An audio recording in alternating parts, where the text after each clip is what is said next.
Assalamualaikum adik-adik semuanya, ketemu lagi dengan belajar bersama Mutiara. Pelajaran kita kali ini adalah Bahasa Indonesia kelas 3 SD bab 3, yang judul babnya adalah Pengobar Semangat. Tujuan pembelajaran kita adalah berlatih berbicara dengan sopan dan tepat, dapat menemukan ide pokok, dan dapat menyebutkan masalah yang dihadapi tokoh cerita. Siap-siap belajar, amati gambar pada bagian awal bab ini. Apakah kalian pernah mengalami hal tersebut? Nah, perhatikan gambarnya. Terlihat ada seorang anak jatuh dari sepeda. Apakah kamu juga pernah jatuh dari sepeda? Lalu bagaimana perasaan kamu saat itu dan apa yang kamu lakukan sesudahnya? Lalu diskusikan dengan teman-temanmu. Kalian boleh menggunakan panduan berikut ini. Contohnya, aku pernah gagal ketika belajar bermain sepeda. Perasaanku saat itu mungkin perasaanmu kecewa dan sedih. Yang kulakukan saat itu tetap belajar bagaimana mengayuh sepeda dengan benar sampai kamu benar-benar bisa bermain sepeda. Perasaanku sekarang, kamu senang sekali karena kamu tidak jatuh lagi bermain sepeda. Sudah bisa ya bermain sepedanya? Kamu boleh menggunakan hal lain yang kamu pernah gagal melakukannya, bukan hanya bermain sepeda. Membaca, bacalah dengan saksama. Judul dari bacaannya adalah Gagal Lagi. Raini mempercepat langkah. Dia ingin segera tiba di rumah. Teman-teman berulang kali memanggilnya. Raini mengabaikan mereka. Raini sedang ingin sendiri. Tadi dia gagal lagi menghafalkan puisi. Bu guru memberinya semangat untuk mencoba esok hari. Namun, Raini merasa tak ingin melakukannya lagi. Kata yang diberi tebal kuning yaitu mengabaikan dan menghafalkan. Apakah kamu sudah tahu artinya? Bacalah bacaan berjudul Gagal Lagi, temukan ide pokoknya. Salinlah kalimat-kalimat ini ke dalam buku tulis kalian. Beri tanda centang pada jawaban yang tepat. Kalimatnya, Raini sedang buru-buru, Raini sedang sedih dan kecewa, Raini gagal menghafalkan puisi, dan Raini mengabaikan teman-temannya. Jika dari pilihan ganda tersebut ada satu kalimat pokoknya, perhatikan kalimat-kalimat tersebut. Mengapa Raini terburu-buru, mengapa Raini sedih dan kecewa, dan mengapa Raini mengabaikan teman-temannya? Itu jawabannya hanya satu, yaitu Raini gagal menghafalkan puisi. Sehingga kalimat utamanya adalah Raini gagal menghafalkan puisi. Makanya kalimat yang Raini buru-buru, sedih dan kecewa, mengabaikan teman-temannya, itu adalah kalimat pendukung dari Raini gagal menghafalkan puisi. Jika kalian bertemu dengan Raini, apa yang hendak kalian katakan padanya? Kosakata baru. Pada bab sebelumnya, kalian membuat kamus kotak. Menurut kalian, apakah kamus juga bisa berupa buku? Salah satu kamus yang harus kalian kenal adalah KBBI atau Kamus Besar Bahasa Indonesia. Ini dia Kamus Besar Bahasa Indonesia. Wow, tebal sekali. Jika kalian menemukan kamus seperti ini, coba angkat dengan satu tangan. Dapatkah kalian menebak berapa jumlah kata yang ada di dalamnya? KBBI juga bisa dilihat melalui internet. Kita menyebutnya kamus daring atau kamus online. Daring merupakan kependekan dari dalam jaringan. Contohnya seperti berikut ini. Inilah kamus online atau kamus daring. Kamu bisa mengaksesnya dengan telepon genggam ibumu atau ayahmu. Nah, jadi kita sudah mengenal dua kamus ya, KBBI dan kamus daring. Jenis kamus manakah yang pernah kalian gunakan? Mana yang menurut kalian lebih mudah digunakan? Kamus berbentuk buku atau kamus daring? Mengapa demikian? Kira-kira dari dua kamus ini, manakah yang lebih mudah digunakan? Tentu kamus daring ya, kamu bisa membawanya kemana-mana.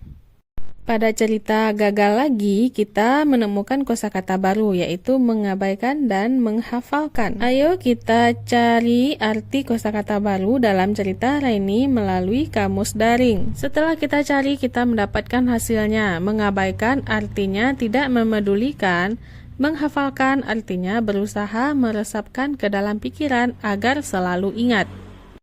Nah, kalian sudah mengetahui artinya. Sekarang bacalah dengan nyaring. Mana yang lebih sulit diucapkan, mengabaikan atau menghafalkan? Membaca. Judulnya bagaimana caranya? Raini menatap buku pelajaran dengan heran.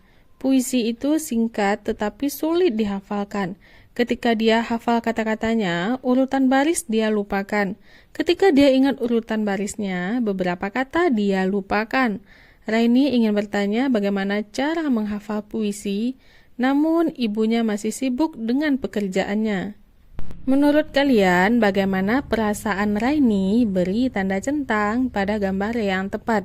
Mengapa kalian berpendapat demikian? Dari ekspresi yang ditunjukkan pada gambar, ekspresi Raini adalah terheran-heran, yaitu pada kolom yang di tengah.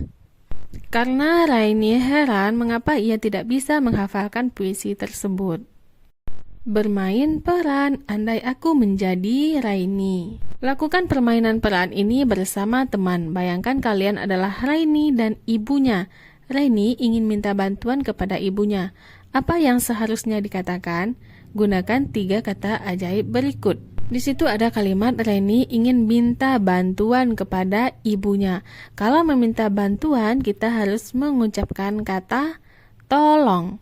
Jadi tolong digunakan untuk meminta bantuan.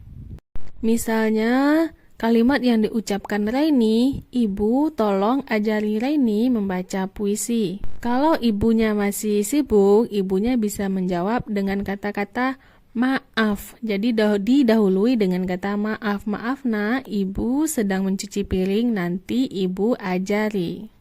Karena Raini akan diajari ibu nanti setelah ibu mencuci piring, maka Raini pun menjawab terima kasih. Di sini kalian berlatih berbicara dengan sopan dan tepat sehingga dipahami oleh teman. Menyimak, simaklah dengan saksama. Guru kalian akan membacakan sebuah cerita. Isilah kotak-kotak ini sesuai cerita yang dibacakan guru kalian. Ini adalah contoh ceritanya. Judulnya adalah Nama Binatang. Seorang kakek sedang main teka-teki dengan para cucu. Kakek itu bertanya, apa nama binatang yang berawalan dengan huruf G? Salah satu cucunya menjawab, gajah. Cucu yang lain menyahut, gagak. Benar, apalagi? Sang kakek bertanya. Semua diam, tak ada yang menjawab.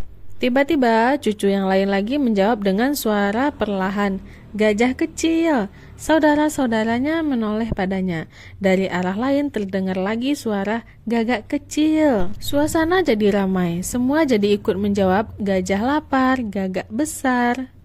Kira-kira apa lagi ya nama binatang yang diawali huruf G? Setelah kamu membaca cerita tadi, barulah kamu isi kotak-kotak ini.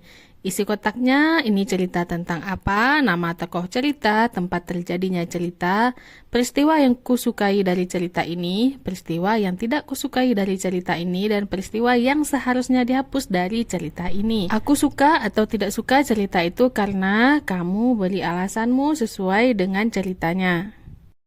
Kreativitas, ini adalah permainan labirin.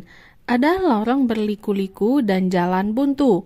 Untuk sampai ke tujuan, berapa kali kalian mencoba? Buatlah sebuah labirin, mintalah seorang teman bermain. Berapa kali dia harus mencoba? Contoh labirinnya seperti ini.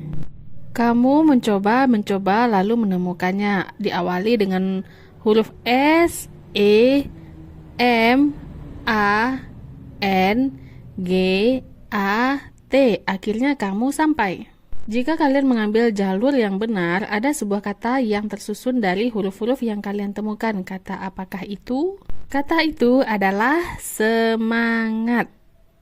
Untuk pembahasan tentang masukan kata kunci, kita akan bahas setelah video ini ya nanti. Jadi nantikan video selanjutnya, tetap pada channel ini Belajar Bersama Mutiara. Oke, sekian dulu ya video kita kali ini. Nantikan video-video selanjutnya, tetap pada channel ini Belajar Bersama Mutiara. Terima kasih bagi adik-adik yang sudah menonton. Mohon maaf apabila banyak salah. Terima kasih atas perhatiannya. Assalamualaikum.